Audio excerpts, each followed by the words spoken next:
khususnya di akhir zaman. Hati-hati. Yang tidak asli, yang imitasi lebih banyak daripada yang asli. Paham sampean? Imitasi lebih banyak daripada asli. Mereknya bagus, tapi kadang-kadang tidak sesuai dengan merek. Emas 24 karat padahal kuningan, saudara. Itulah yang terjadi. Banyak nanti di akhir zaman yang disebut ulama tapi nggak asli, tapi tidak asli. Hati-hati. Kalau sampean ngikuti ulama yang asli, selamat dunia sampai akhir. Tapi kalau ngikuti yang imitasi, maka Anda bisa celaka dunia sampai akhirat. Ciri-cirinya bagaimana? Di antaranya, biar tidak lama-lama, hati-hati dengan ulama yang runtang-runtung dengan umaro. Kita ulangi ya, hati-hati dengan ulama yang runtang-runtung dengan umaro. Itu ciri-cirinya yang harus dihindari. Itu ciri-cirinya yang imitasi. Hadisnya banyak. Wala tarkanu ila alladzina zalamu fatamassakumun nar, kata Allah. Hati-hati loh. Jangan kamu itu dekat-dekat mendukung orang-orang zalim. Kamu akan dibakar oleh neraka nanti, masuk neraka nanti. Jangan. Siapa orang yang zalim? Bukan hanya orang yang zalim itu adalah orang yang ngerampas harta aja. Orang yang zalim itu diantaranya yang paling zalim ada dua. Waman adlamu man iftara 'ala Allahi kadiban aw kadzdzaba bi ayatihi. Siapa yang lebih zalim daripada orang yang telah menipu dengan ketuhanan? Tuhan dibilang patung, Tuhan dibilang manusia, mensyirikkan Allah. Siapa yang lebih zalim daripada itu? Siapa yang lebih zalim daripada orang yang membuat kebohongan terhadap ketuhanan? Wa kadzdzaba bi ayatih, dan membohongkan ayat-ayat Allah. Dibilang ayat Allah itu bohong, penista Al-Quran. Siapa yang lebih zalim daripada itu? Siapapun yang berbuat zalim dan membantu kezaliman, innahu la yuflihul zalimun. Orang yang zalim tidak akan menang, tidak akan sukses, jatuh, kalah. Kenapa? Karena berhadapan dengan Allah Rabbul Alamin. Hati-hati, jangan main-main. Hati-hati, jangan main-main. Ada satu hadis Nabi SAW bersabda, sayati min ba'di umara yazlimun wa yakdzibun faman saddaqahum bikidbihim wa anahum ala dhulmihim falaysa minni walastu minhu wa lam yarid alayya al-haud. Akan datang nanti setelahku pejabat-pejabat yang mereka bohong, mereka berbuat kezaliman. Maka siapa yang membenar-benarkan atas kebohongannya, tetap aja jadi jurukannya. Siapa yang membenarkan atas kebohongannya, siapa yang membantu atas kezalimannya, maka dia bukan golonganku dan aku tidak mau bergabung dengan dia dan tidak akan sampai ke telaga haudku nanti di hari kiamat. Nggak direken sama Nabi dari kiamat. Nggak mau Nabi ngasih air telaga haud. Benci Rasulullah sama orang demikian. Hati-hati Ustaz ya. Hati-hati. Ad-Dailami meriwayatkan bahwa Nabi sallallahu alaihi wasallam bersabda, innallaha yuhibbu al-umara'a idza khalatul ulama Wa inna Allah yamkutu al-ulama idza khalatul umara, li'anna al-ulama idza khalatul umara raghibu fid dunya, wa li'anna al-umara idza khalatul ulama raghibu fil akhirah. Allah itu cinta kalau ada umara, pejabat, dia senang datang kepada ulama untuk minta nasihat, bukan minta dukungan, untuk minta nasihat.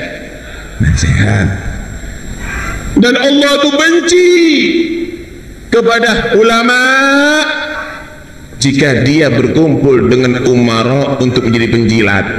Kalau dia nahi mungkar nggak apa-apa. Kenapa?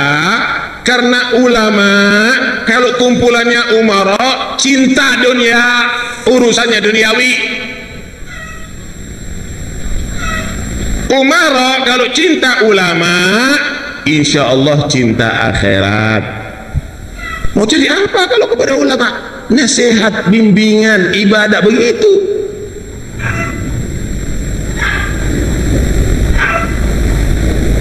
Al-ulama umana'ur rasul ma lam yukhalitus sultan, fa idza fa'alu dhalik faqad khanu ar-rasul fahdaruhum wa'taziluhum, kata Nabi. Ulama itu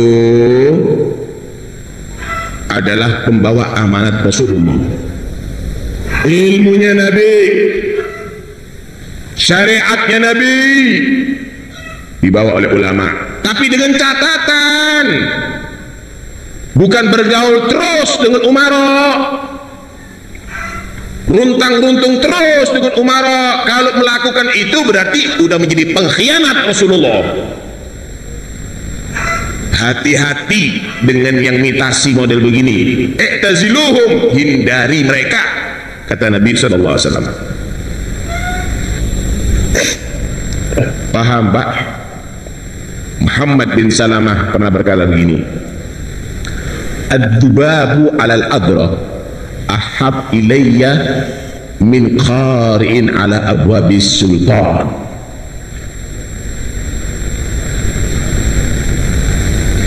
Kotoran kalau dirubung sama laler, jijik apa enggak sampean? Jijik apa enggak? Laler kok ngerubung kotoran, kata Muhammad Salamah, lebih menjijikkan kalau ulama ngerubung umara. Karena itu kalau ingin menjadi pembawa amanat Rasulullah, ingin Anda menjadi ulama pilihan Allah, maka jangan ikut-ikut. Selamatkan diri Anda. Yakinlah kalau Anda dekat dengan Nabi akan mulia dunia akhirat. Karena tidak ada kemuliaan kecuali milik Allah dan Rasulullah dan orang beriman. Walillahil izzatu wal rasulihi walil mu'minin. Siapa mencari kemuliaan daripada selain Allah dan Rasulnya akan menjadi terhina dunia sampai akhirat. Paham? Paham, Pak? Wassalamualaikum warahmatullahi wabarakatuh. Ada lagi isu tentang isu yang nadanya itu seperti merendahkan atau menganggap hina, menganggap jelek umara. Ya, belakangan ini saya kadang dengar juga ada ceramah mengatakan jangan dekat-dekat ulama, jangan ikuti ulama yang terlalu dekat dengan umara misalnya. Nah, ini maksudnya gimana? Maksudnya gimana? Nanti kalau umaranya ternyata ulama juga gimana? Dulu itu ya umara itu ya ulama, bahkan di dalam wawasan keagamaan klasik yang kita miliki, syarat menjadi umara itu harusnya ulama, itu imam itu harus mujtahid. Lah kalau ulama-ulama ini tidak boleh dekat dengan umara itu, terus bagaimana?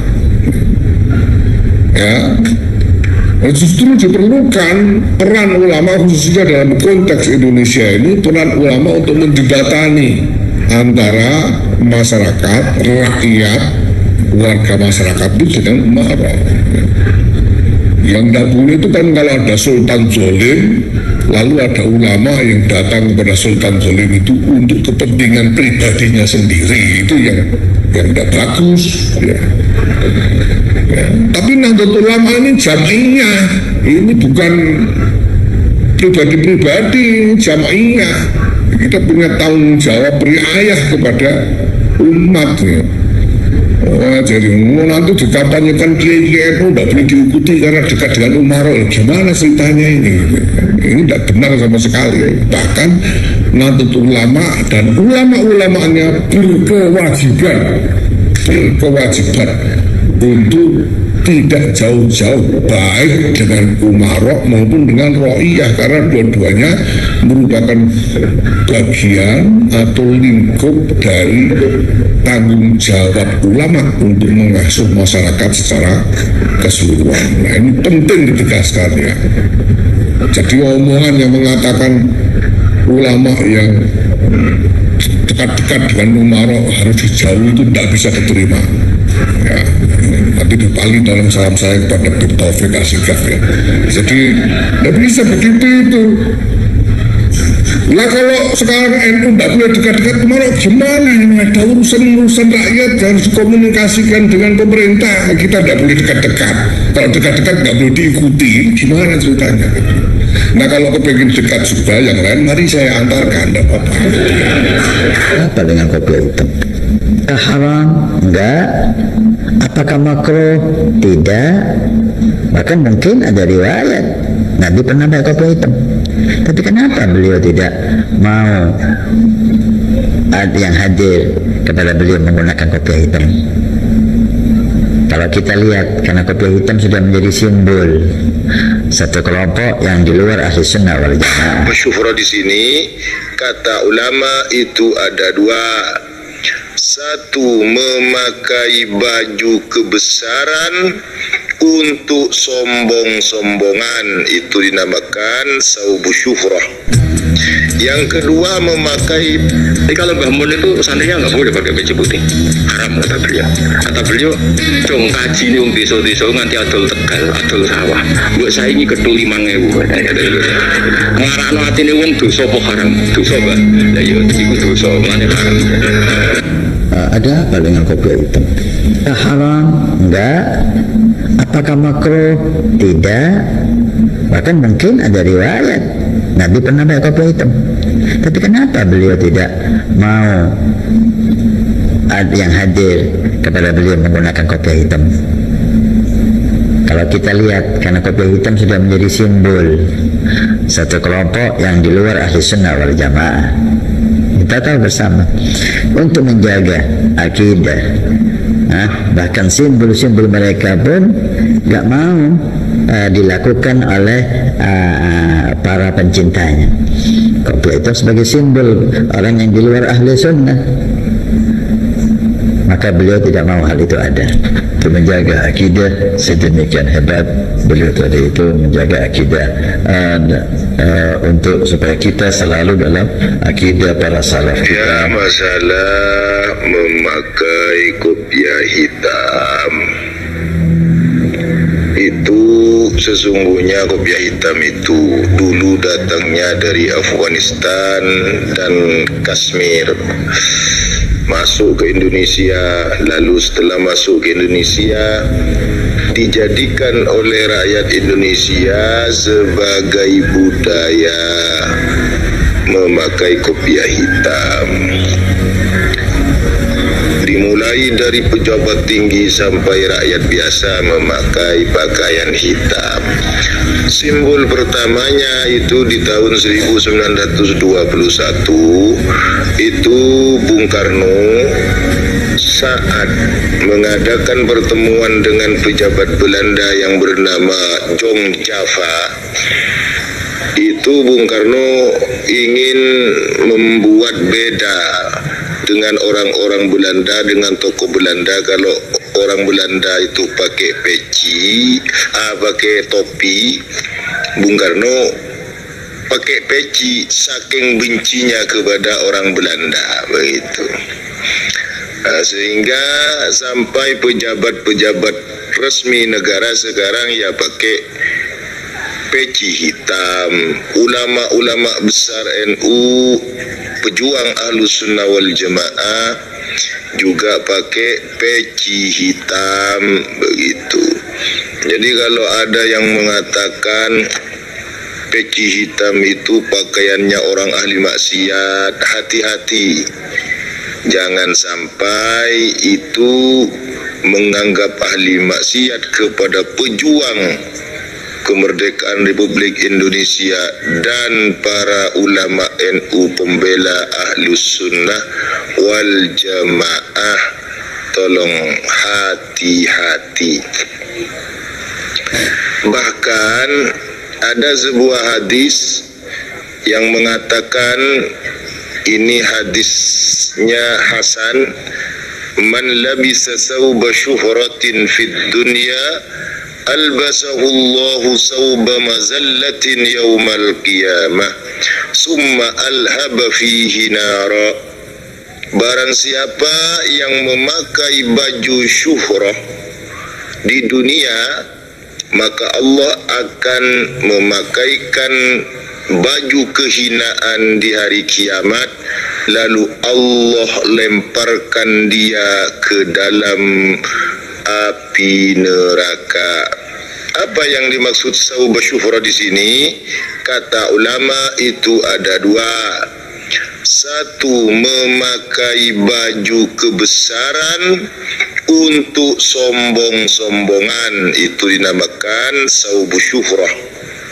Yang kedua, memakai pakaian yang beda dengan budayanya. Tujuannya agar supaya nampak beda dari yang lain. Pakaian yang luar biasa dengan tujuan riya, pingin pujian, pingin disebut ulama, pakai surban, pakai kamis. Tujuannya bukan lisunnah, tapi biar dikatakan ulama, biar dikatakan ahli ibadah, biar dikatakan orang sufi. Nah, pakaian seperti itu yang membuat seseorang bisa terjerumus ke dalam api neraka. Kalau pakai pakaian yang biasa dipakai umat bangsa, lebih aman.